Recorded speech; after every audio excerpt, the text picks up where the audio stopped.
Essa história começa quando uma jovem aspirante a modelo se muda para a bela Costa del Sol, na Espanha, com seu namorado. O casal vivia uma vida aparentemente tranquila, até que em 2014 ela desaparece misteriosamente, deixando familiares e amigos sem respostas. Quase uma década se passa sem nenhuma pista, até que um crime brutal envolvendo um namorado traz à tona uma confissão inesperada.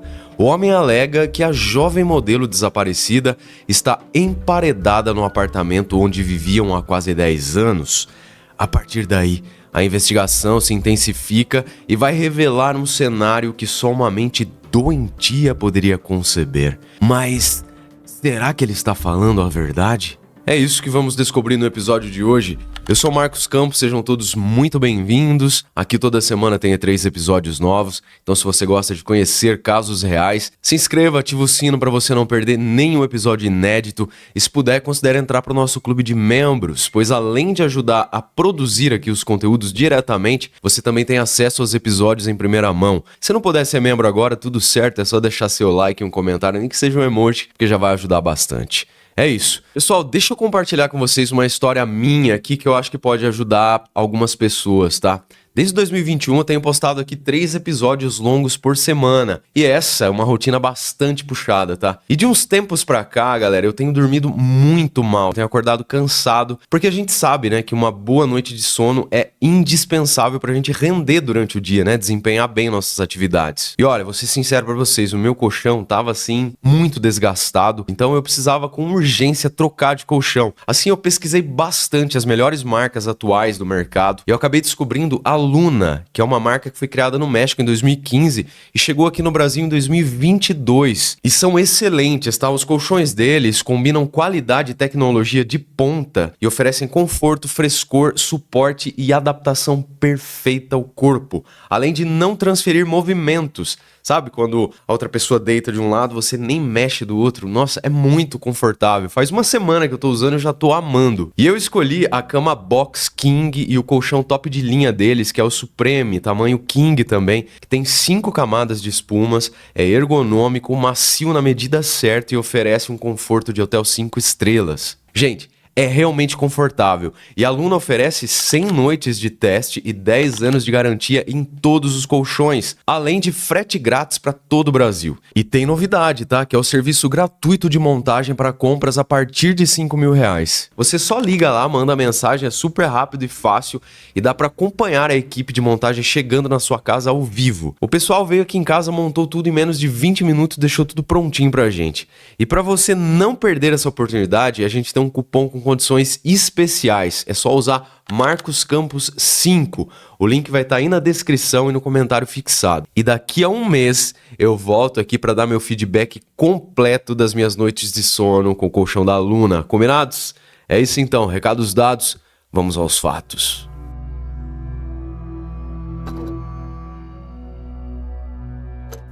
O desenrolar desse caso se deu em terras espanholas. A Cibora Gagani era uma jovem aspirante a modelo de ascendência albanesa e cidadania italiana. E ela se mudou com o namorado Marco Gaio Romeu, um cara italiano, natural lá de Netuno, para a região da Costa del Sol em 2011. Lá na Espanha, não é?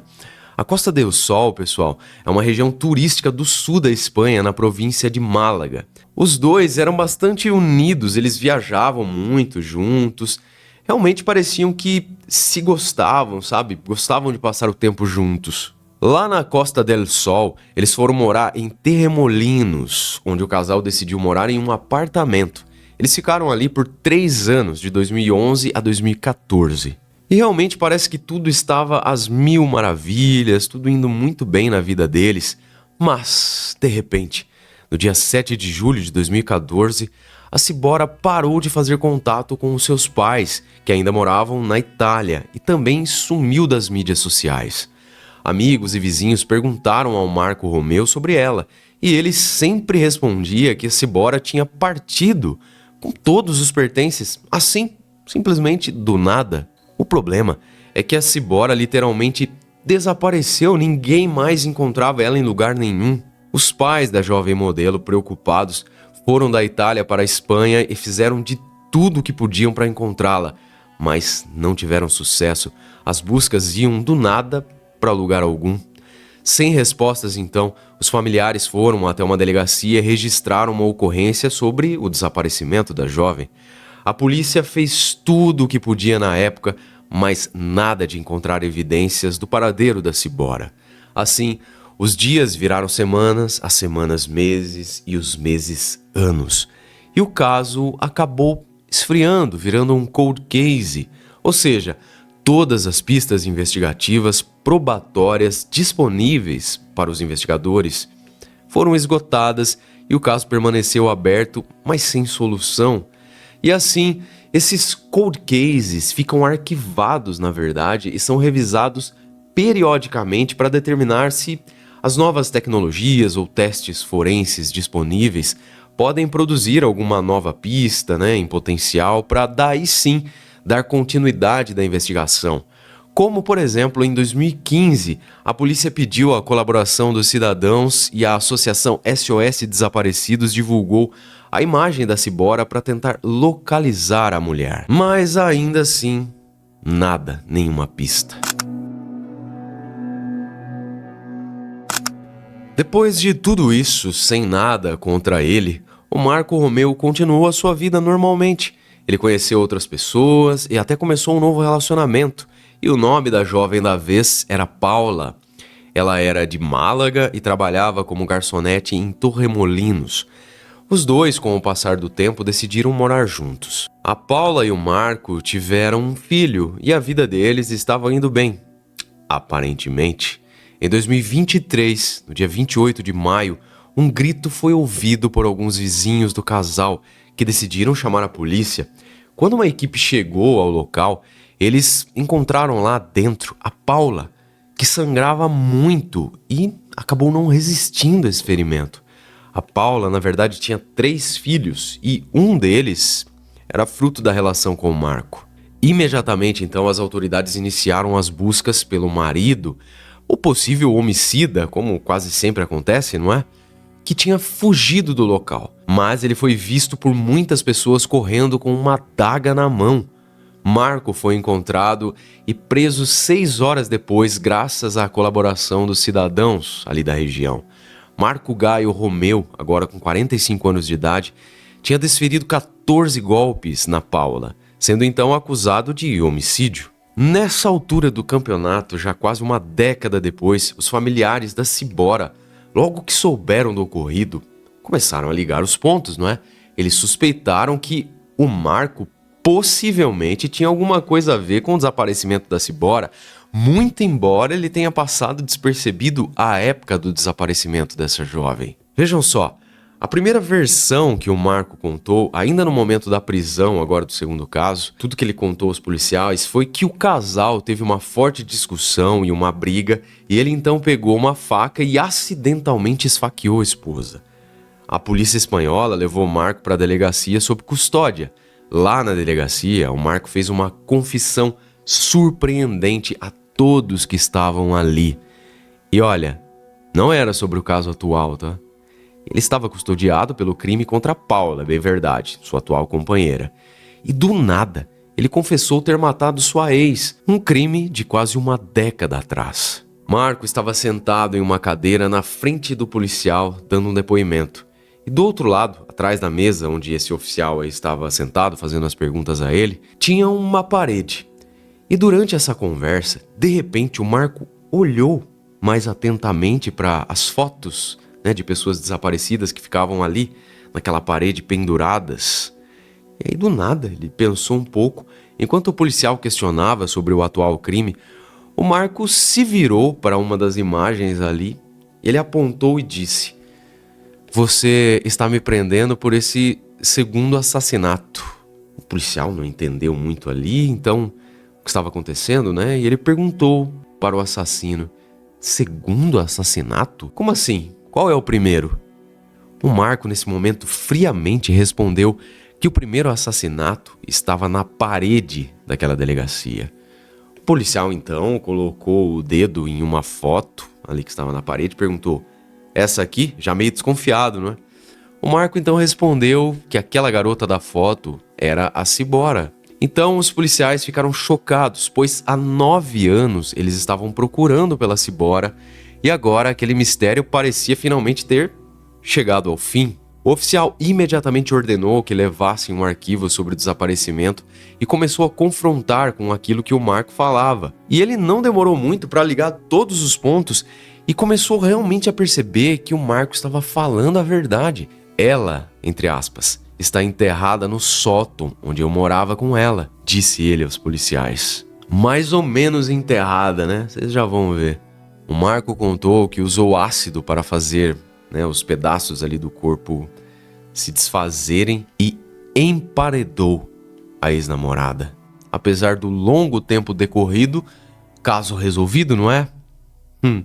Óbvio que não, né? Pois, pelo jeito, o Marco se arrependeu desse depoimento, pois ele não o ratificou posteriormente, todas essas palavras que ele disse ali naquela mesa de interrogatório, nem na declaração formal perante a polícia, nem no tribunal de instrução. Porém, o juiz abriu o processo e ordenou a realização de buscas no imóvel onde o Marco morava. Os agentes da unidade especializada em crimes violentos da Polícia Nacional foram até a cobertura no bairro El Calvário de Torremolinos e inspecionaram todo o apartamento onde o suposto assassino e a vítima viviam juntos em 2014.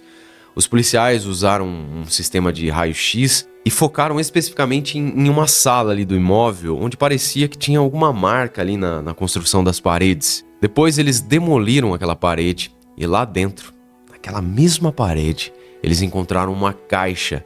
Ao abrirem a tampa dessa caixa, o policial que abriu descobriu que no interior ali estava cheio de cal. Também eles acharam um saco com uma faca com alguns vestígios de sangue aparentemente seco. Abaixo ali dessa descoberta, um saco de dormir com um corpo envolto em sacos plásticos.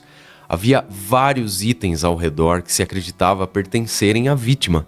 Um detalhe bem sórdido de tudo isso é que quem colocou o corpo ali também colocou um buquê de flores no torso da vítima. Tudo indicava que realmente era Cibora, mas claro que tudo agora precisava passar por uma confirmação legal, e para isso o corpo foi enviado ao Instituto Médico Legal para exames de identificação. Uma ocultação de cadáver, uma espécie de enterro improvisado, porque essa flor aí no dorso é tudo muito macabro, não é? Mórbido.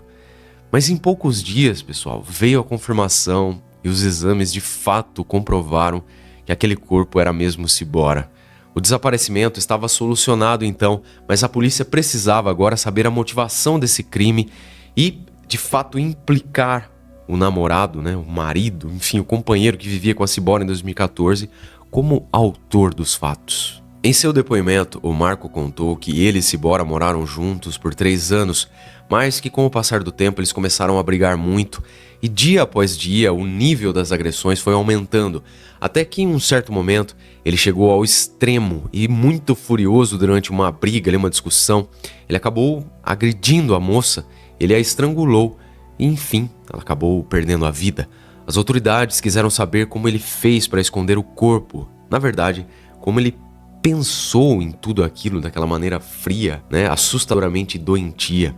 O Marco então contou que o corpo ficou caído, jogado ali na casa por um dia, enquanto ele ficou, pensando sobre o que ele faria, o local onde ele esconderia a sua vítima. Ele chegou à conclusão que seria bem mais difícil tirar a Cibora do apartamento sem ser notado do que esconder o corpo ali mesmo. E ele começou então a pensar nas possibilidades de como ele poderia esconder o corpo ali no apartamento. Marco disse que conseguiu comprar um ácido em um mercado e aos poucos ele foi colocando em um grande recipiente ali na casa. Depois ele cortou em partes o corpo sem vida já, em pedacinhos pequenos. E esses pedaços aí ele colocava no ácido e depois ainda os queimava. Depois de tudo isso, ele colocou o que sobrou do corpo em alguns sacos de polietileno. Depois colocou em uma caixa para, por fim, emparedar tudo isso. Aqui no Brasil, pessoal, as casas são um pouco diferentes de lá, tá? Lá na Europa, pelo menos pelo que é relatado, aparentemente é normal moradias terem paredes ocas com vãos entre elas, não é? E na sala onde a Cibora foi emparedada, tinha 2 dessas paredes com uma lacuna entre elas. E foi bem ali que o Marco decidiu colocar a caixa. Ele abriu a parede, guardou a caixa, depois fechou com cimento e pintou.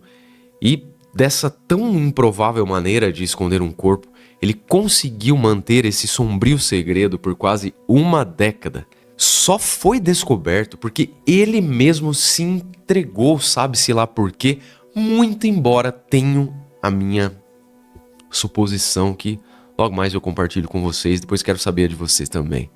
Lembrando que ele se entregou porque ele matou novamente, não é? E dessa vez a atual companheira. Ele era um assassino de mulheres, né? De esposas, namoradas, enfim. Sei lá o que aconteceu nesse momento, não sei se ele teve um resquício de consciência, um assassino de repente explodiu ali na verdade, ou se tinha alguma outra coisa por trás mais doentia. Mas na época era zero sentimento, tá? Pois o Marco morou lá no apartamento onde ele tinha emparedado a namorada por um bom tempo, se sentia seguro até, e só depois de passado um tempo, quando ele percebeu que ele já não estava mais ali na mira das investigações, né, sobre o desaparecimento dela, se sentindo mais seguro, foi que ele decidiu se mudar. Isso foi já em 2022, um longo tempo depois, quando ele se mudou de lá. E pessoal, imaginem só como ficou o novo inquilino lá do apartamento quando ele viu a polícia chegando na casa dele ali na porta, né? Dizendo que ali tinha grandes indícios de ter um corpo humano emparedado. A mãe da jovem Cibora, que tinha só 22 anos na época, explicou diante das câmeras que ela estava muito irritada e chateada porque após o desaparecimento da filha, ela havia denunciado diversas vezes que o namorado era estranho, mas ela não foi ouvida na época pelas autoridades. Para os familiares da Cibora, o Marco tirou a vida dela porque eles estavam ali no processo de separação. Ele não queria, e o cara se sentiu ali, sabe aquele modus operandi básico e covarde, né, na maioria dos casos de feminicídio, onde o marido não aceita o término? Pois é, para a família da Cibora foi exatamente isso que aconteceu. A mãe da Cibora dizia que não tinha mais esperança de encontrar a filha viva, mas que mesmo assim, lá naquele cantinho, sabe, da alma, ela ainda guardava assim um resquício ali de esperança, né? Pelo menos um desejo de que a filha tivesse conseguido escapar daquele assassino. Após a confirmação da identidade da Cibora, o Tribunal de Violência de Gênero assumiu a investigação, uma vez que a Polícia Estadual ligou os dois crimes, ou seja, o assassinato da Cibora e também o da Paula. O misterioso desaparecimento que durou quase uma década tinha enfim acabado, mas a dor imensa de uma família definitivamente não. Foi um crime covarde, frio e uma ocultação de cadáver assustadoramente doentia. Só realmente uma mente torta poderia conceber uma coisa dessa, não é, pessoal? O desaparecimento da Cibora Gagani voltou, obviamente, aos holofotes, né, da mídia após a prisão do assassino, mas a história definitivamente ainda não acabou. O italiano, que se encontrava preso agora, acusado do assassinato de 2 mulheres, em janeiro de 2024, a pedido do seu advogado, compareceu perante o chefe do Tribunal de Instrução lá de Torremolinos, que cuidava dos casos. O objetivo, naquele momento, era que ele contasse toda a verdade dos fatos ao magistrado. Marco tomou essa decisão após vivenciar uma aproximação muito forte com Deus na prisão. Isso ele indicou em uma carta manuscrita de 17 páginas que foi enviada ao tribunal, datada de 1º de janeiro de 2024.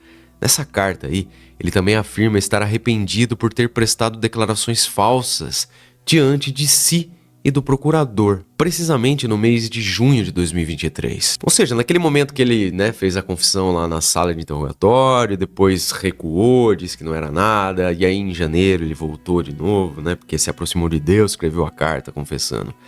Nessa carta, pessoal, ele relata detalhadamente a relação conflituosa que ele mantinha com a Paula, agravada pelos efeitos das grandes quantidades de drogas, que eles consumiam juntos, e admite que a matou, embora em legítima defesa.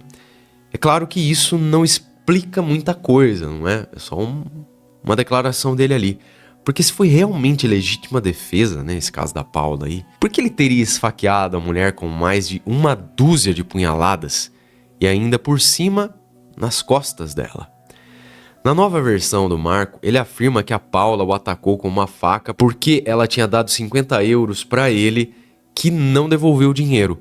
E como ela descobriu que ele tinha sido infiel, a Paula então o confrontou e dali nasceu uma fúria, uma briga, uma discussão que acabou nisso. Mas ele afirmou que não queria machucá-la. Eu não sei nem o que comentar nessa parte, pessoal, porque realmente parece que o tico e teco do cara começou a dar curto-circuito, né? Porque como vocês vão ver daqui a pouco também, ele já volta atrás de novo, fala uma coisa, fala outra, sabe? Não tem Q com B, é um negócio completamente fora da realidade, sabe? Realmente eu acho que quando o cara se vê encurralado, a imaginação vai longe e ele se perde, né, no raciocínio, porque... Vejam só, ele diz que a única coisa pela qual ele se sentia culpado é porque, no caso da Paula, ele tinha se defendido com muita força. Ele extrapolou um pouquinho, né? E ele disse também que estava disposto a pagar pelo que ele tinha feito com a Paula, mas não pelo crime contra a Cibora. Ele disse que não era responsável pela morte dela. Pois é, resolveu mudar a versão de novo. Como já vimos em tantos outros casos de homicídio, o acusado apenas admite ter escondido o corpo. Claro, galera, que isso tudo, na maioria das vezes, é orientação jurídica da defesa, tá?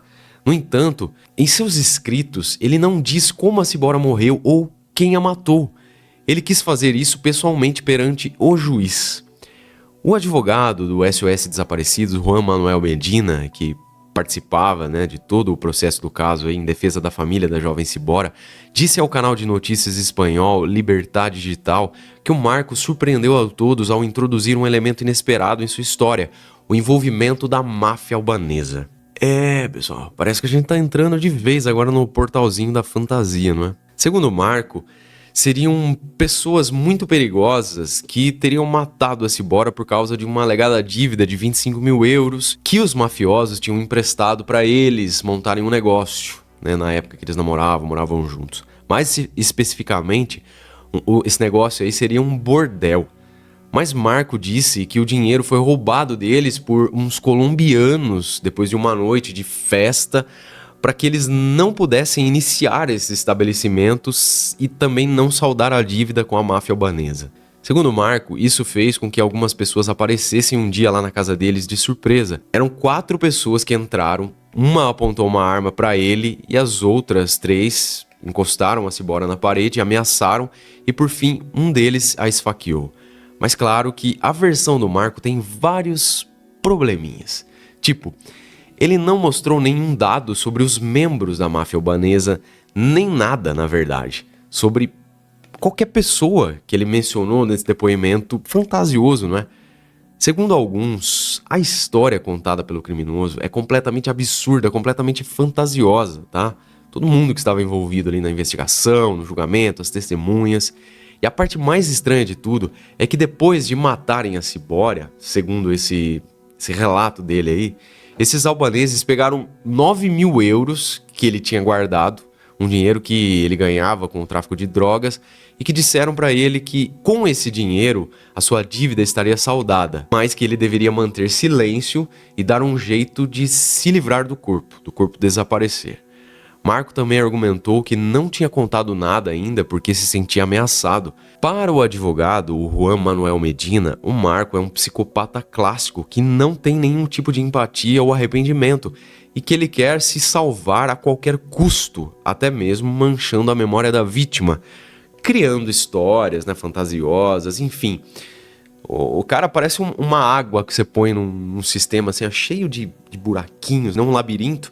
E a água, ela vai sempre procurar o caminho, né, para sair dali. É uma mente completamente ardilosa, né, e acima de tudo, doentia. E agora, só para falar para vocês que eu tinha uma tese, né, sobre o que aconteceu, faz total sentido isso que o advogado disse sobre ele ter uma mente psicótica, né, psicopática, na verdade, que é aquele resquício de consciência que eu disse, sabe, quando ele tava lá na mesa de interrogatório, aí do nada ele explodiu, falou a verdade. Será que ele não queria mesmo se vangloriar de ser um assassino? Se gabar de ter matado de novo uma mulher? O que vocês acham? Comenta aí pra mim. Por fim, galera, vale pensar que o Marco morou em pelo menos 4 cidades diferentes ao longo de sua vida, cometeu 2 assassinatos nos anos, né, entre aí os anos de 2014 e 2023, e também responde por atentado a outro casal em 2019. E tudo isso apenas em Torremolinos, em menos de uma década. Aí pensa comigo, será que pode haver mais vítimas que ainda não foram identificadas? Qual que é a sua opinião? Comenta aí pra mim também. Pessoal, as últimas notícias, né, dão conta de que ele tá detido, muito provavelmente aguardando o julgamento, porque tudo é bem recente, né, agora 2024. Mas assim que sair a sentença do indivíduo aí, que provavelmente, né, será condenado, acredito eu, pelos 2 crimes, porque são provas bastante concretas, não é? Eu atualizo vocês nas nossas redes, tá? Então, fiquem ligados, mas é fato que provavelmente vai ser condenado, não é? É isso. Esse foi o episódio de hoje. Espero que vocês tenham apreciado. Muito obrigado por sua companhia. Um beijo do Ruivo e até o próximo episódio.